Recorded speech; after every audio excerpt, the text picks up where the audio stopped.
তো গাইস, কেমন আছো তোমরা? ফাইনালি জেড ডাইনেস্টি সিজন 3 চলে আসলো।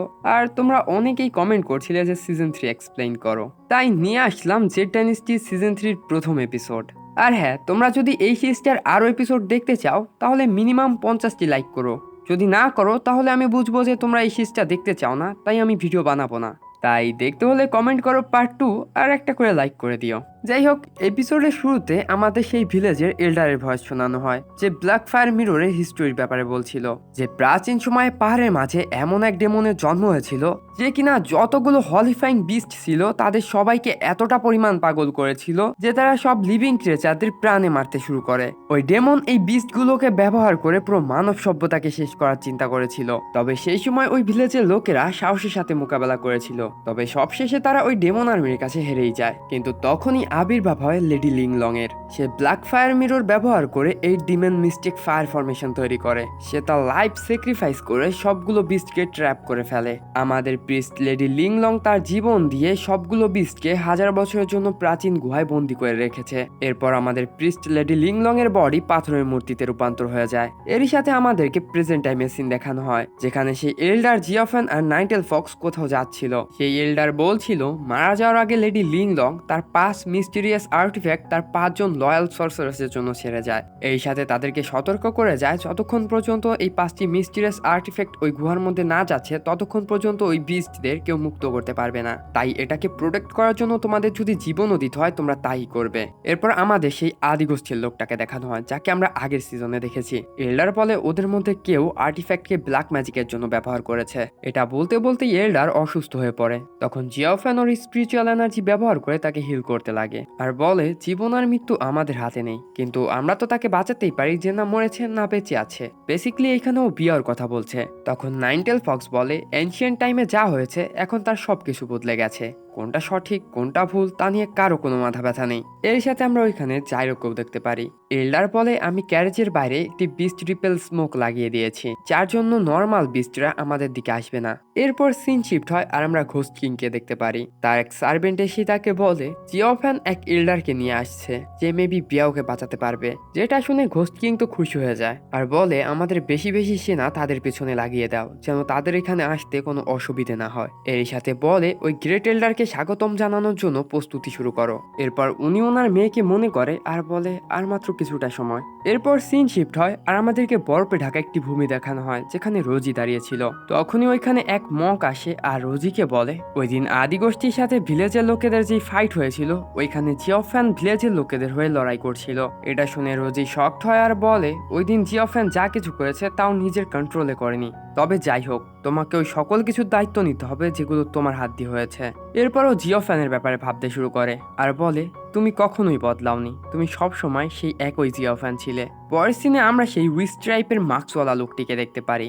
এই সাথে ওইখানে লুকিয়ে লুকিয়ে ইয়েলো চলে এসেছে। তখনই মাস্কওয়ালা লোকটা বলে তো ফাইনালি তুমি এইখানে আমার সাথে দেখা করতে চলে এসেছো। এটা শুনে ইয়েল মনে করে যে ও ধরা পড়ে গেছে, কিন্তু তখনই আমরা দেখতে পারি হুইয়াও নামের একটি পাওয়ারফুল লোক ওইখানে চলে আসে। এসেই হুইয়াও বলে বাকি কথা পরে হবে, আমি তোমাকে এখানে ফিরিয়ে নিতে এসেছি।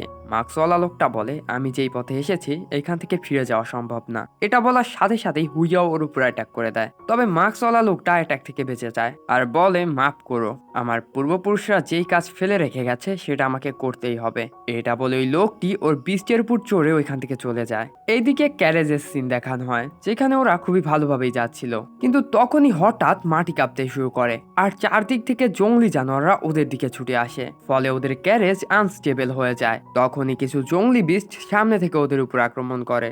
এটা দেখে ওই এল্ডার বলে এই জঙ্গলি জানোয়ারগুলোর আবার কি হলো। জিওফ্যান তখন ইমিডিয়েটলি একটি সিল অ্যাক্টিভেট করে যেন ওই জঙ্গলি জানোয়ারগুলো ওদের থেকে দূরে থাকে, কিন্তু তারপরেও জন্তুগুলো থামে না আর ওদের উপর আক্রমণ করে। এটা দেখে জিওফ্যান ওর ওয়েপন নিয়ে ক্যারেজের উপরে উঠে পড়ে আর চারিদিকে তাকিয়ে বলে আমাকে যেভাবেই হোক এই বৃদ্ধ লোককে প্রোটেক্ট করতেই হবে, কারণ উনি আমার লাস্ট হোপ। তখনই আমরা 3টি ওয়াইল্ড বিস্টকে দেখতে পাই যাদের মধ্যে প্রচুর ডেমনিক এনার্জি ছিল।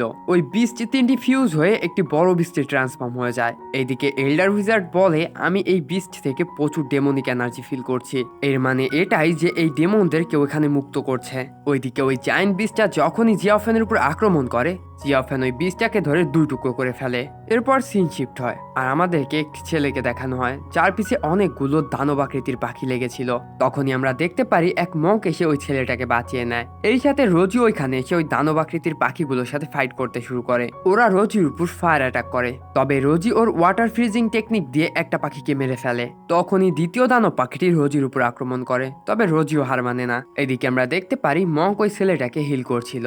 ওইদিকে রোজি ওই দ্বিতীয় বিস্টটার গলা কেটে রেখে দেয়। তখন ওইখানে আরো অনেকগুলো বিস্ট এসে রোজির উপর ফায়ার অ্যাটাক করে, তবে রোজি লাস্ট সিজনে যে টেকনিকটা শিখেছিল সেটা ব্যবহার করে ওইখানে ওয়াটার টর্নেডো তৈরি করে, যার মধ্যে বিস্টগুলো আটকা পড়ে বরফে জমে যায়। রোজি তখন বরফগুলোকে ডিস্ট্রয় করে দেয়। ওইদিকে আমরা দেখতে পাই জিওফ্যানের উপর একের পর এক ডেমনিক বিস্টরা আক্রমণ করেই চলেছে। জিওফ্যান কোনো মতে সিচুয়েশন হ্যান্ডেল করে মনে মনে বলতে লাগে আমাকে যেভাবেই হোক এল্ডার উইজার্ডকে আমাদের মাউন্টেনে নিয়ে যেতেই হবে। এটা বলেই জিওফ্যান সবগুলো বিস্টের সাথে ফাইট করতে চলে যায়। জিওফ্যান পিছন থেকে মনস্টারদের থামানোর চেষ্টা করে, তবে ওই মনস্টারগুলো ক্যারেজের অনেক কাছে চলে আসে। তখনই ওইখানে আরো একটা বিশাল বিস্ট চলে আসে, যেটা একটা বিস্টের স্কেলেটন ছিল। এসেই ওই বিস্টটা ও টেন্টিক্যাল দিয়ে ক্যারেজের উপর আক্রমণ করে। ক্যারেজ চালানো লোকের উপর আক্রমণ করার আগেই জিওফ্যান ও ডেমনিক হাত দিয়ে ওর অ্যাটাকটা থামিয়ে দেয়। ওইদিকে ডেমনিক বিস্টদের সাথে ফাইট করতে লাগে। এখন জিওফ্যান দুই দিক সামলাতে না পেরে নাইনটেল ফক্সের কাছে সাহায্য চায়। নাইনটেল ফক্স তখন ক্যারেজ থেকে বেরিয়ে জিওফ্যানকে দেখে স্মাইল করতে শুরু করে। ওইদিকে ক্যারেজের অবস্থা খুবই খারাপ হয়ে যায়, তাই জিওফ্যান ক্যারেজ থেকে ওই বৃদ্ধকে কাঁধে করে বের করে নিয়ে আসে। এদিকে নাইনটেল ফক্স তো সবগুলো বিস্টকে ওর পাওয়ার দিয়ে কন্ট্রোল করে নেয়। এদিকে জিওফ্যান এল্ডার উইজার্ডকে নিয়ে ওইখান থেকে দূরে সরে যাচ্ছিল, কিন্তু ওর সামনে অনেকগুলো ডেমনিক বিস্ট ছিল।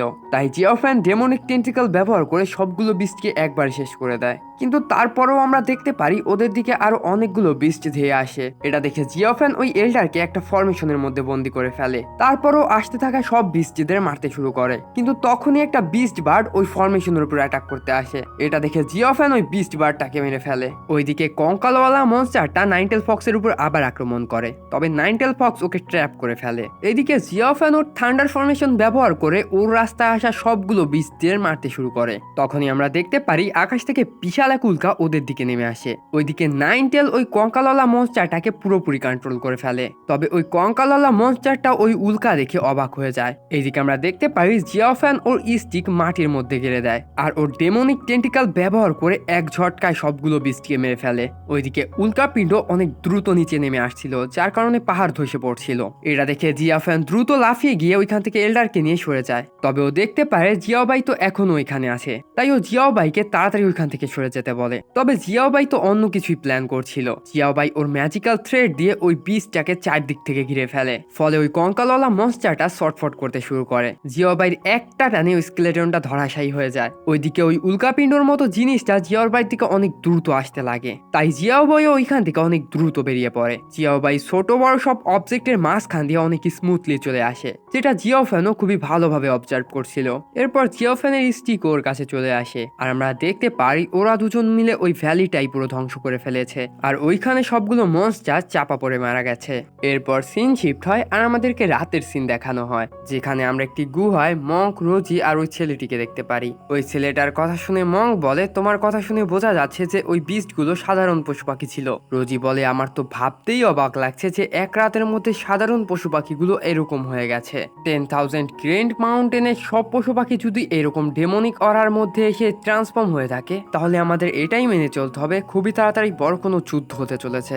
এরপর রোজি ওই ছেলেটার কাছে গিয়ে বলে এই মুহূর্তে সাউথ বর্ডারের অবস্থা তেমন একটা ভালো না, আর জিন ক্ল্যানের প্রিস্ট এখনো হয়তো ওই ভিলেজকে রক্ষা করছে, তাই তোমার এখন ওইখানেই যাওয়া ঠিক হবে, কারণ তুমি যেই মাউন্টেনে থাকো সেটা এখন আর তোমার ঘর নেই। তখন ওই ছেলেটাও রাজি হয়ে যায় আর ওইখান থেকে চলে যায়। মঙ্ক রোজিকে বলে জলদি আমাদের সেক্টে ফিরে আজ যা হয়েছে তার ব্যাপারে রিপোর্ট করতে হবে, আর সত্যি যদি 10,000 গ্রেট মাউন্টেনে কিছু হয়ে থাকে সেজন্য আমাদের প্রস্তুতি নিতে হবে, কেননা আমরা আগেই যুদ্ধের সময় আমাদের অনেক সৈনিক হারিয়েছি। রোজি আর মঙ্ক তখন ওইখান থেকে আগুন নিভিয়ে রওনা হয়। পরের সিনে আমাদেরকে 10,000 গ্রেট মাউন্টেন দেখানো হয়, যার মধ্যে ডেমনিক বিস্টের অবশেষ পড়েছিল, যেগুলো সাধারণ পশু পাখি খেলেই ওদের মধ্যে ডেমনিক এনার্জি চলে আসে। এখন আমাবস্যা শুরু হলেই আমরা দেখতে পারি সেই উইসক্ল্যানের মাস্কওয়ালা লোকটা একটা রিচুয়াল করতে শুরু করে। রিচুয়ালে সে তার পূর্বপুরুষ সহ যারা যারা ব্ল্যাক ম্যাজিক ইউজ করতো তাদের সবার নাম নিতে শুরু করে। ফলে ওইখানে ডেমনিক অরায় ভরে যায়, আর ওইখানে থাকা সবগুলো স্কেলেটনের চোখ জ্বলে ওঠে। এরই সাথে আমরা জানতে পারি ওই লোকটা আসলে গুহার মুখ খুলতে চাচ্ছিল, যার মধ্যে হলিফাইং বিস্টদের বন্দি করে রাখা হয়েছে। শুধু বিস্টদেরই না, লাস্ট সিজনে সেই ভিলেজ থেকে এল্ডারের কাছ থেকে যে আর্টিফ্যাক্টটাও চুরি করিয়ে এনেছিল সেটা দিয়ে ও আজ কাউকে জীবিত করতে যাচ্ছে। এরপর লোকটা লাফ দিয়ে ফরমেশনের মাঝে চলে যায় আর একের পর এক স্পেল কাস্ট করতে শুরু করে। ফলে ওইখানে 5 পিলার ফরমেশন অ্যাক্টিভেট হয়ে যায়। তারপর ওই লোকটা আবারও সেই স্পেলগুলো কাস্ট করতে শুরু করে, যার কারণে পিলার দিয়ে ডেমনিক এনার্জি বের হতে শুরু করে। তখনই আমরা রিং এর মতো সেই আর্টিফ্যাক্টটা দেখতে পাই যেটা চুরি করে এনেছে। এই সাথে আমরা বাকি আর্টিফ্যাক্ট গুলোও দেখতে পারি যেগুলো পিলারের উপরে ছিল। তোমাদের আমি বলে দেই, এই 5টি আর্টিফ্যাক্টটি লেডি লিংলং তার 5 জন ডিসাইপেলের কাছে দিয়েছিল, যেন কেউ এই গুহার মুখ না খুলতে পারে আর হলিফাইং বিস্টদের মুক্ত না করতে পারে। এরপর আমরা দেখতে পারি ওই পিলার ফরমেশন থেকে একটা লাল রঙের এনার্জি সোজা আকাশে চলে যায়, ফলে আশেপাশে জিনিসগুলো ডিস্ট্রয় হতে শুরু করে। তখন ওই উইসক্রাফট লোকটা ওর স্পেল কন্টিনিউ করে আর বলে, আজ থেকে আমি তোমাদের লর্ড, আর আমি তোমাদের হুকুম দিচ্ছি তোমরা চলে আসো। স্পেলের কারণে মাটি ফাটতে শুরু করে আর প্রচন্ড পরিমাণে ডেমনিক এনার্জি বের হতে শুরু করে। তখনই ওই ফরমেশনের মাঝ থেকে অনেকগুলো বিস্টের স্পিরিট বেরিয়ে আসে, যেটা দেখে উহি বলে ও সত্যি সেই 5টি প্রাচীন আর্টিফ্যাক্ট কালেক্ট করে ফেলেছে, আর এখন সেইগুলো দিয়ে সেই হলিফাইং বিস্টদের আমাদের পৃথিবীতে নিয়ে আসবে। তখনই আমাদের লেডি লিংলং এর মূর্তি দেখানো হয়, যার চোখ দিয়েও রক্তের কান্না ঝরছিল। হয়তো সে বুঝে গেছে যে কিছু ভয়ানক হতে চলেছে। এইদিকে ওই ফরমেশনের মধ্যে সব ডেমনিক এনার্জি একত্রিত হতে শুরু করে। কিছুক্ষণের মধ্যেই কোনো এক লোকের শরীরের এক একটি সেল রিজেনারেট হতে শুরু করে। দেখতে দেখতে ওইখানে ডেমনিক এনার্জি দিয়ে ওই লোকটার হাত পা সহ পুরো শরীর রিজেনারেট হয়ে যায়। লোকটা চোখ খুলতেই মাস্কওয়ালা লোকটা হাঁটু গেড়ে বসে লর্ড বলে। এখন এই মিস্টিরিয়াস লোকটা কে আর আগেও কি করবে সেটা তো আমরা পরের এপিসোডে দেখতে পারবো। তো সেজন্য অবশ্যই লাইক সাবস্ক্রাইব করে রেখো।